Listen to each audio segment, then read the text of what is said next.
নমস্কাৰ বন্ধু বান্ধৱীসকল, এই মুহূৰ্তত আপোনালোকলৈ লৈ আহিছোঁ এটি গুৰুত্বপূৰ্ণ ভিডিঅ'। বন্ধুসকল, এই ভিডিঅ'টোৰ জৰিয়তে আপোনালোকক অংগনবাড়ী কৰ্মী সহায়িকা আৰু মিনি কৰ্মীৰ বাবে গুৰুত্বপূৰ্ণ কিছু তথ্য জনাব চেষ্টা কৰিছোঁ। বন্ধুসকল, অংগনবাড়ীৰ বাবে অতিকৈ এটা ভাল খবৰ চলিত মাহতেই আহিব পাৰে।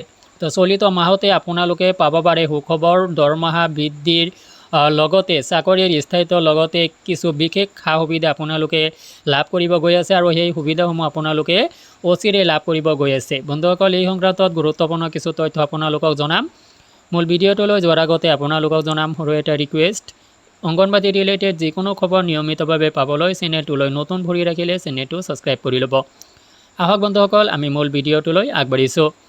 তো বন্ধুসকল, ইতিমধ্যে আপোনালোকক জনোৱা হৈছে যে ৰাজ্যিকভাৱে অৰ্থাৎ অসম চৰকাৰৰ বিভাগীয় মন্ত্ৰীয়ে অংগনবাড়ী কৰ্মী সহায়িকাৰ যি সংগঠন আছে সংগঠনৰ নেতৃবৰ্গক মাতি পঠিয়াইছিল আৰু তেখেতসকলৰ লগত আলোচনাত মিলিত হৈছিল আৰু সেই আলোচনা পজিটিভ বুলি সন্থাৰ বিষয়ববীয়াসকলৰ ফালৰ পৰা জনোৱা হৈছিল। তো বন্ধুসকল, এই সংক্ৰান্তত কোনো আনুষ্ঠানিক খবৰ এতিয়ালৈকে তেখেতসকলে প্ৰকাশ কৰা নাই কি ভাল খবৰ আহিছিল। তথাপিতো বন্ধুসকল, যিহেতু বিভাগীয় মন্ত্ৰীয়ে অংগনবাড়ী বিষয়ববীয়াসকলক মাতি পঠিয়াইছে, যাৰ কাৰণে ৰাজ্যিক ভিত্তিত অংগনবাড়ী কৰ্মী সহায়িকাসকলৰ যি দীৰ্ঘদিনৰ দাবী, সেই দাবীসমূহ নিষ্পত্তি হোৱাৰ পূৰ্ণ সম্ভাৱনা আছে।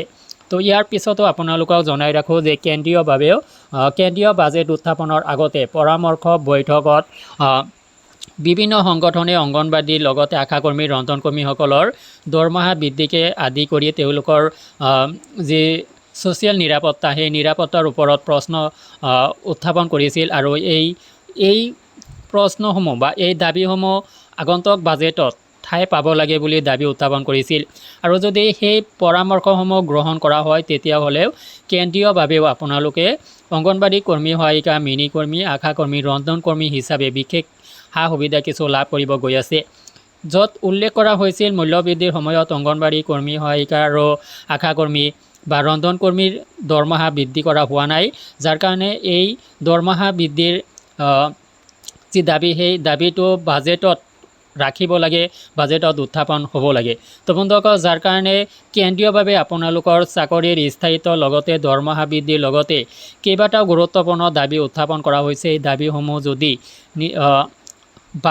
আগন্তুক বাজেটত কেন্দ্ৰীয় বাজেটত উত্থাপন হয় বা কেন্দ্ৰীয় বাজেটত স্থান পায়, তেতিয়াহ'লে কিন্তু এইটো আটাইতকৈ এটা ডাঙৰ ভাল খবৰ হ'ব আপোনালোকৰ কাৰণে যে কেন্দ্ৰীয় চৰকাৰে যদি দৰমহা বৃদ্ধি কৰে, কেৱল অসম নহয় প্ৰত্যেক ৰাজ্যৰ দৰমহা অংগনবাড়ী কৰ্মী, মিনি কৰ্মী সহায়িকাৰ বৃদ্ধি পাব।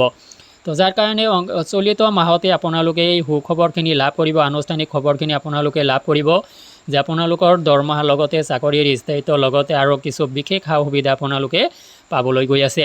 তো বন্ধুসকল, ভিডিঅ'টো সংক্ৰান্তত আপোনালোকৰ কিবা মতামত থাকিলে কমেণ্ট ছেকশ্যনত জনাব। আজিলৈ এৰিছোঁ, ধন্যবাদ।